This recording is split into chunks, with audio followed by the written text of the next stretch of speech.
মহান মুক্তিযুদ্ধের বীর শহীদদের প্রতি শ্রদ্ধা নিবেদনের মধ্য দিয়ে দায়িত্বের নতুন অধ্যায় শুরু করলেন রাষ্ট্রপতি মির্জা ফখরুল ইসলাম আলমগীর।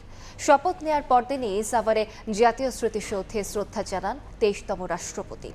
পরিদর্শন বইয়ে স্বাক্ষর করে মহান মুক্তিযুদ্ধের চেতনা ও সংবিধানের আদর্শে শান্তিপূর্ণ ন্যায়ভিত্তিক গণতান্ত্রিক ও সমৃদ্ধ বাংলাদেশ করতে ঐক্যবদ্ধভাবে কাজ করার অঙ্গীকার ব্যক্ত করেন নতুন রাষ্ট্রপতি।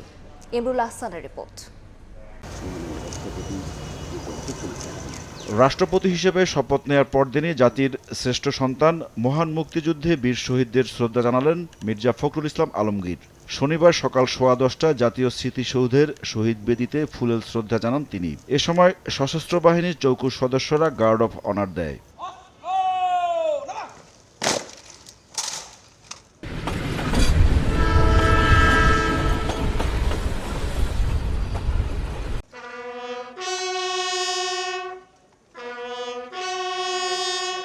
সামরিক কায়দায় রীতিমাফিক রাষ্ট্রীয় সম্মান জানানোর পর কিছুক্ষণ নীরবে দাঁড়িয়ে মহান মুক্তিযুদ্ধে জীবন উৎসর্গকারী বীর শহীদদের স্মরণ করেন রাষ্ট্রপতি। বেজে ওঠে বিয়োগলের করুণ সুর।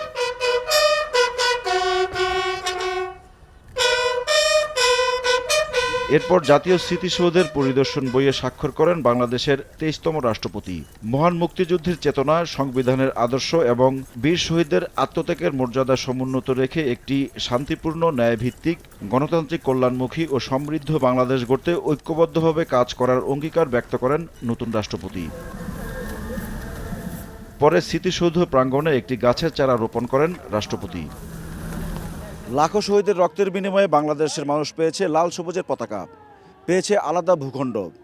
সেই বীর শহীদদের স্মরণ করলেন রাষ্ট্রপতি মির্জা ফখরুল ইসলাম আলমগীর। বার্তা দিলেন মুক্তিযুদ্ধের আদর্শ আর সংবিধান সমুন্নত রাখতে দৃঢ় প্রত্যয়ী তিনি। ইমরুল আহসান, সময় সংবাদ, সাভার, ঢাকা।